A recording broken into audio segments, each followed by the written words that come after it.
Welcome to my channel. On my channel, every time I share the knowledge which will help you to qualify the regulatory inspection towards no observation.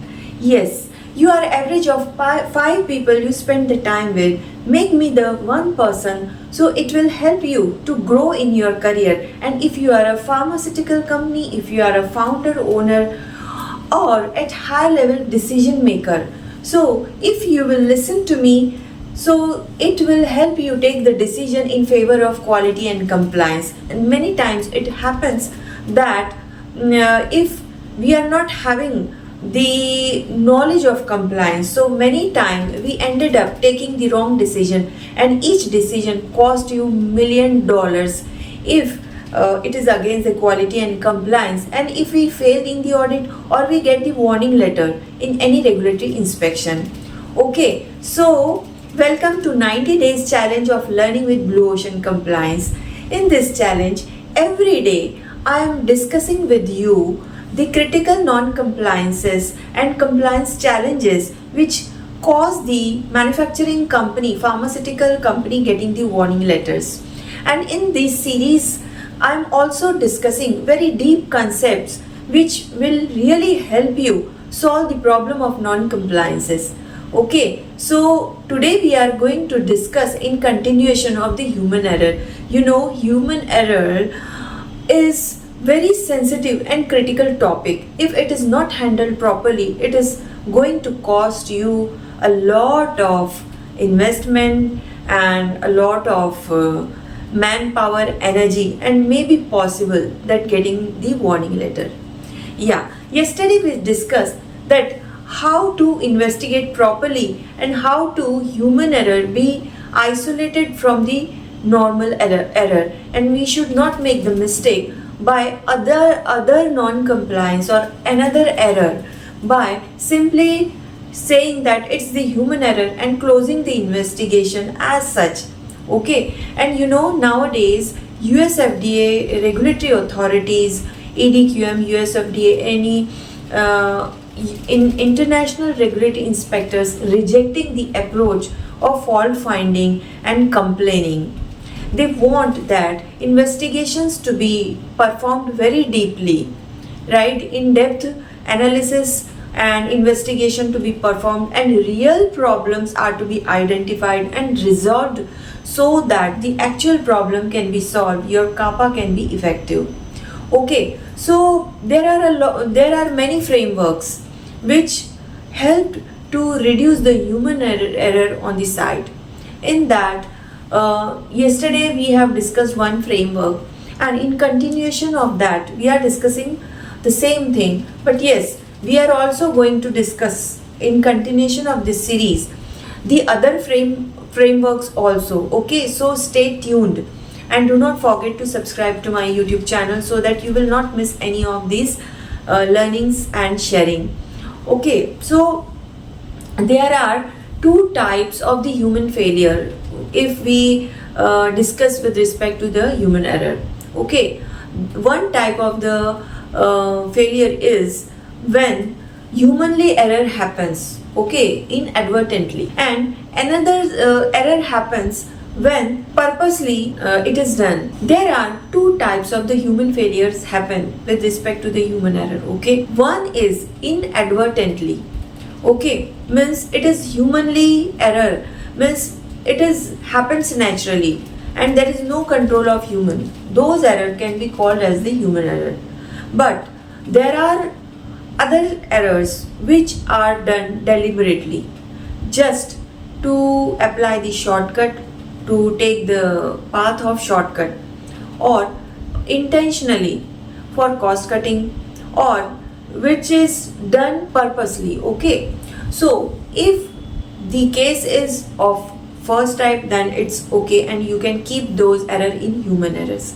But if your case falls in another category, then it is the non-compliance, and really regulatory enforcement action can happen in that if not handled properly, or if not addressed properly, if not reviewed properly and seriously.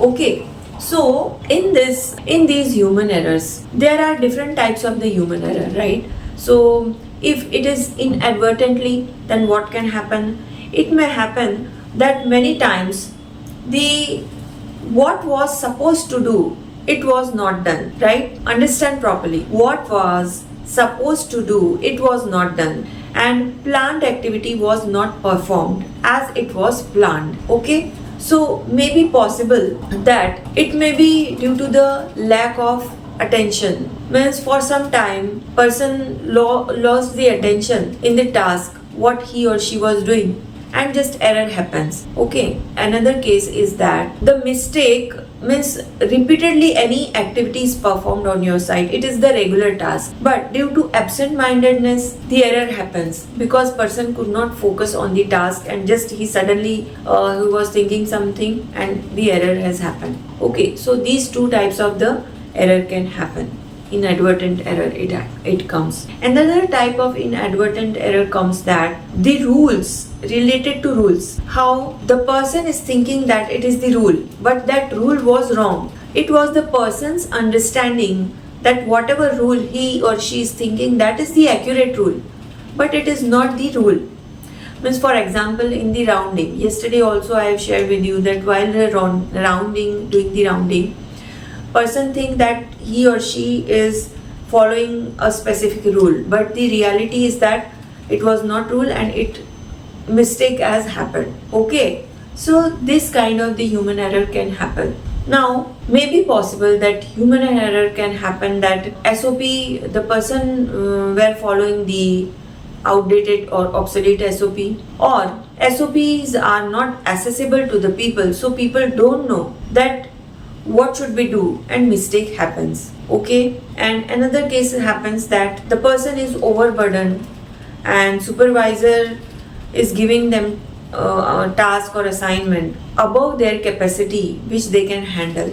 Another thing can be that person is having multiple tasking, supervisor has given the person multitasking and simultaneously he is doing a lot of things, and so that's why he could not focus on the things whatever he or she supposed to do, and mistake happen.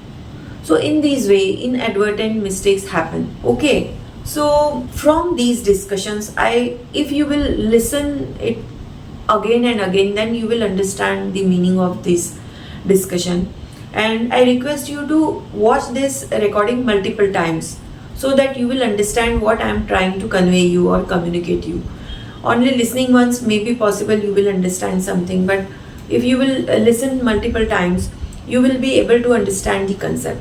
Okay, so in continuation of this series, I will be discussing more framework which can help you to solve the human error problem. Okay, so in CGMP, nothing is such that it cannot be addressed. Means there are QMS system design which if you utilize that QMS system, you can address the human error or any kind of the deviation properly. You know, in CGMP, doing mistake is not a problem, but how you address that mistake, what you do after doing that mistake, that is important, and that only causes the getting the 483s and warning letters. Okay, so if any mistake has happened on your side, so do not afraid, calmly and peacefully handle that mistake. Okay, and find the actual root cause of that problem. You know, initially I discussed that USFDA, MHRA or any regulatory authority, EDQM, do not appreciate that investigation is not done properly and root causes say that it is the human error and just closing the investigation just for formality. Okay, and this kind of investigation is not going to help you. You know, it is useful to do proper investigation for your company's success, for your success. Okay, because if you will find the root cause, then you will be able to stop happening that deviation and you can grow.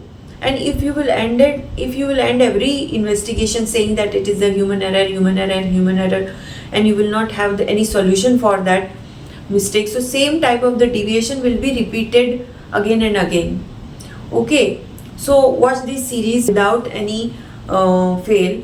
And yes, if you find this discussion useful, then do not forget to share this discussion with your colleagues, with your friends, or in fact, if you are a business owner, if you are the founder in any pharmaceutical company, so share these learnings with your team so that they can apply these things on your site. Okay, so these were today's learning. Stay tuned and learn everything, some or the other things, and these things are really going to help you magically if you apply this. Okay, so with this, Dr. Rupali Paranjape signing out until we meet again. Yeah, tomorrow only we are going to meet because we are in 90 days challenge of learning with Blue Ocean Compliance. Yes, 90 days. And I also so much enthusiastic to share the things with you so that you can apply these things, and your growth is my growth. Okay, and yes, you do not forget to join my community, free community, and in that I will be sharing the knowledge in more detail. Right now we are discussing the knowledge, but there are next levels of these knowledge also. Okay, so DM me and my team will add you in the free community on the my WhatsApp and Telegram, and we will be discussing in more detail. Okay, with this, Dr. Rupali Paranjape signing out until we meet again. Bye. Thank you.